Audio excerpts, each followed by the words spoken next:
I'm Ollie Lawrence, and this is The Comeback.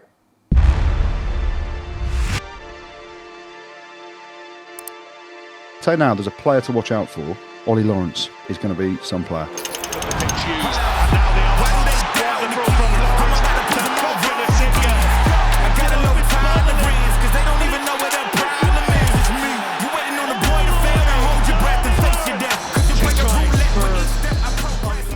The 2025 Six Nations, obviously a big one for you with the Lions tour just round the corner. What was your thoughts or mindset going into this tournament?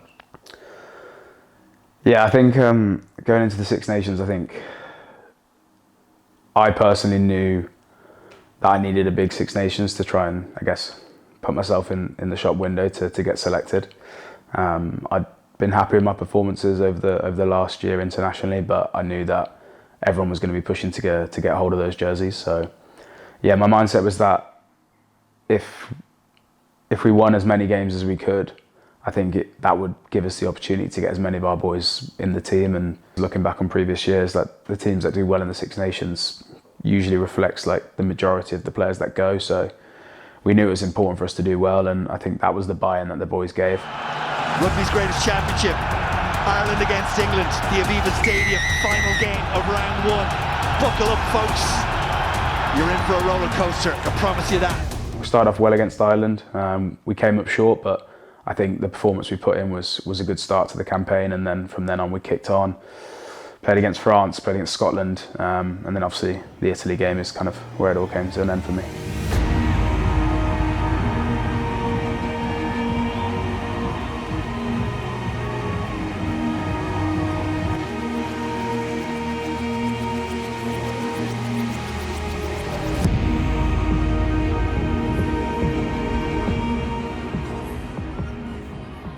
Pass you the iPad and just watch the video and talk us through those moments.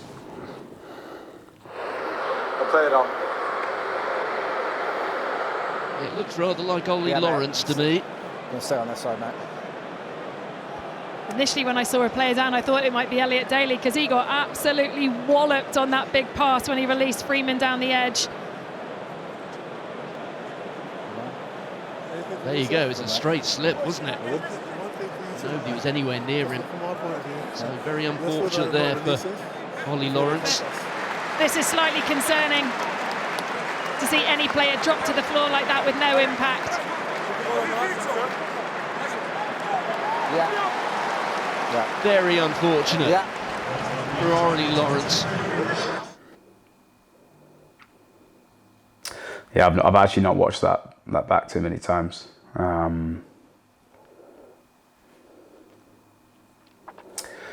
I don't really have the words to kind of to describe it really. I think I had a few issues with my Achilles for about a month or about 6 weeks, but nothing major, but just a few little niggles. And then going into that game, I felt good. I had a good training week. I just went to take off basically, and then I just kind of felt like this slinging sensation straight up my leg, and well, it sounded like a gunshot. Thought Elliot had actually stood on the back of it, but I turned around and he was nowhere to be seen. So yeah, I was gutted. I think that's probably an understatement really. As soon as I knew it was my left side, I knew it was something had gone, and I think as like kind of the adrenaline kind of slowly wore off after a few seconds, I knew instantly that it was my Achilles, and yeah, everything kind of, I guess all the emotions just came flooding out of me. Like I was pretty upset on the field, and yeah, I think the fact I couldn't finish the campaign and even put myself in the shop window for the Lions was pretty tough. And yeah, there was a lot of feelings still to this day, and I'm gutted I wasn't able to, like I said, finish that game and finish the season off, but it is what it is, I guess. I guess all these things happen for a reason, and that's why I'm here today. And Emily, obviously helping you out a lot. How much did she help in those moments after the injury had happened and, you know, in this recovery process? Yeah, Emily's basically my rock, really. She keeps me grounded, and she's always there to support me. I guess when I did it I think she probably didn't know the severity of it, because obviously she was in the stands at the time, and then I texted her and I'd said, and she was devastated for me. I think she knew how much I wanted to go on that Lions tour.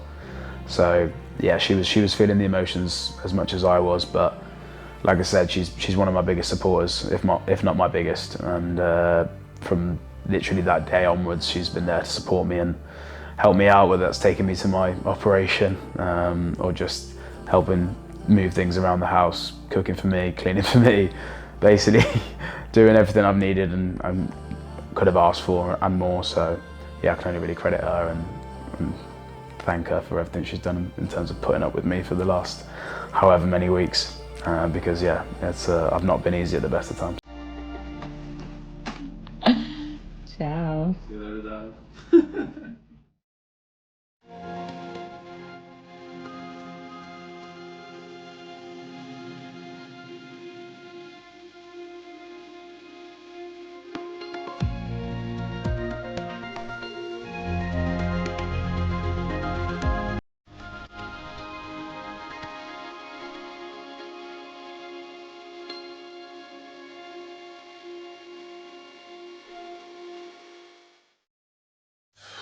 About 6:15 in the morning. Yeah. Wasn't a great sleep. I had to be woken up every 4 hours from the nurse because she had to check my bloods, my oxygen levels, and had to give me meds just to help ease with the pain. But yeah, apart from that, I'm doing alright. I'm gonna have some food in a second, and then see James Calder, the surgeon, and then I'll be pretty much on the road back to Bath around 8:30, I think. Achilles is feeling alright. It's a bit sore. It's in a cast at the moment, so can't exactly see too much. But yeah, glad the op's done now, because now I can really push on and start with the recovery and get back on my feet again. But just thought I'd check in with you guys, and yeah, I'm all sweet. Glad to have the op done, and here we go. Does my house look a mess? Can't see anything. Can you see all the wine? That's a good look. No, it's blurred out. After the match, you're back at home. Had life changed for you at all, now having to look after Ollie? Yeah, well, I work from home anyway, which in this case, super handy. So I didn't have to take time off work or anything like that, because obviously he was pretty immobile, which again was kind of a shock to me. I didn't realise how immobile he'd be, like actually bedbound and on the sofa and can't walk, or the crutches, and obviously there's some stairs up and down our house and things. So yeah, I had to wait on him pretty hand and foot, but that's all right. That's my role as his partner. And the mobility scooter, that's what he's been getting around. Yeah, scooting around on the scooter, which was actually it was hilarious to start with, but it was so handy because he'd be so slow if we needed to go anywhere on the crutches. It took forever. So yeah, the scooter works. Get on your scoot, give Jack a little... No, because that's false advertisement. No, you just I'm not in the scooter what you anymore. were doing at the start and how fast it goes. Very fast. It does go quite fast. Not really. I'm disabled. Turn it on. So that's true.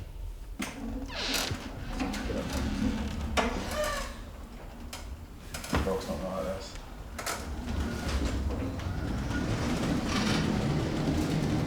Grab it. I'll just park up here. Do the bell. Beep, beep. That sounds like a reverse. It is a bit pathetic though, isn't it, really? I was in one of these, but we're currently selling at the moment, so if anyone wants a mobility scooter, then hit me up. Yeah, weird. I mean, selfishly, it's so strange because obviously he's injured and it's the worst thing ever for him. But at the same time, I'm like, well, you're home now. You're home all the time, which to me is great because the better he does, the less he's here. So then it's like, yeah, obviously he's here and I love him being here, but it's obviously not the circumstances you want him to be home for. So it's like yeah, a strange one. Bittersweet, isn't it? It's obviously he's injured, which is not good. Yeah. He's here more than he would have been if he was in a camp or something. He's away for multiple weeks. Yeah, exactly, 100%, which is, I couldn't kind of feel guilty about it, but I'm amazing. We've got all summer. Like, we have our weekends to do stuff, which we never get to do. And yeah, like I said, the better he does, the more he's away. So even summer, if he's on summer tour or if he was with Lions, you then not lose your summer, but he spends most of the summer away. So yeah, silver linings. Morning, guys.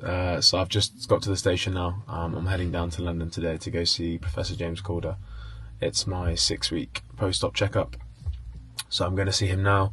Hopefully he's happy with how things are going, and we're hopefully trying to get out the boot a few weeks earlier than expected.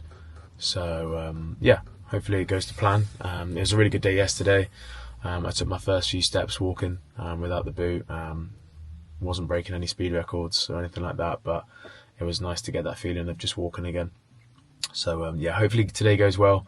Obviously my scar was healed up pretty quick, and the actual tendon itself seems to be doing the same. So hopefully all goes well today, and I'll update you guys as soon as I hear anything. But yeah, down to London now, and I'll see you guys the other side. Cheers.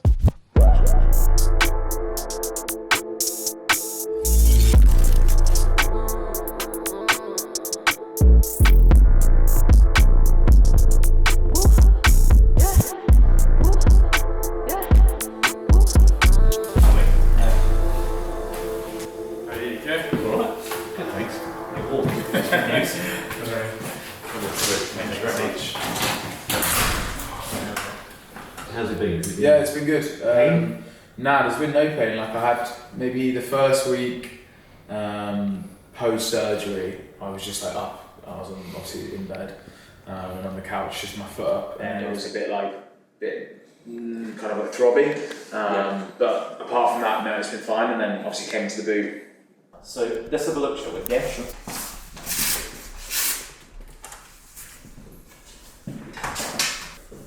Lie down in front. So, actually, you've maintained a bit of your calf bulk, actually. Yeah. It's been alright, actually. Yeah. When I first took the cast off, when I lifted my leg up, it would sag, and now it's actually firm again.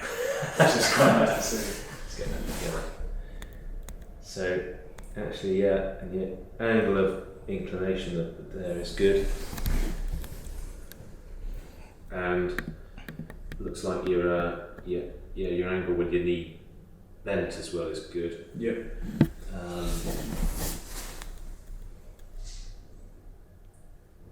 You've got a bit of movement there, not a lot, but it's not going to be the same as the other side. It often just goes off a bit because you're not as tight on this side yet, obviously. Is there much pain down? No, nothing at all, mate. Or he gets his fingers, his hands into when he's treating it. So no, you're all good. It was alright, actually.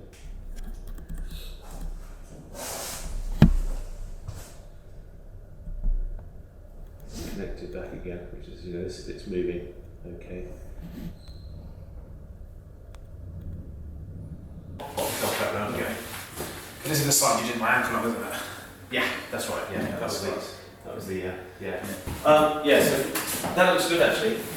It really does. So from my point of view, it's going well. Yeah, I agree, James. I think we'd say, Ollie and I discussed this at length, the rest of this week in the boot, and then next week he's on holidays, a natural transition out of the boot. Anyways, generally look like basically off his feet next week anyway, as a nice transition week for trainer. And then the week he comes back is week 9, is our kind of first trainer week, really. Yes. Yeah. I think that's a nice kind of transition for us. You know what? If you're ready to go and everything else is absolutely fine, do I have a problem with you getting back 6 months? No. Yeah. Everything's absolutely fine. I don't have a problem with it. Okay, cool. And there's a massive genetic component, individual components to it, so don't worry about it. That's fine then. All good. But it was good actually, man. Yeah. Happy with it. Thank you very much. You did a very good job as usual. Top man. Thank you very much. Hey guys, so I've just got back from London. Pretty short and sharp day today. Yeah, it's good. Good to catch up with Professor James Calder. Go through how things were going with my Achilles and that, and yeah, all seems well. He's happy with how the progress is going, and he's given me the all clear as of the end of this week to get out the boot, which is I'm buzzing about. It means I'm getting some trainers which make life a lot easier getting around. I've still got to put like these heel wedges in basically into my trainers to still give me a lift. But yeah, I'm good to go. It's good to start walking about. Not running yet, but yeah, this is week 6 now, so well ahead of schedule. And yeah, really happy with how it's going. Have you looked at there's tension on that? Nah. I was really thinking about, like you said, heel to toe. We're gonna do a push, a pull, some eccentric hammy I want to introduce today. Yeah, and then we'll get into our calf stuff. Right, sit.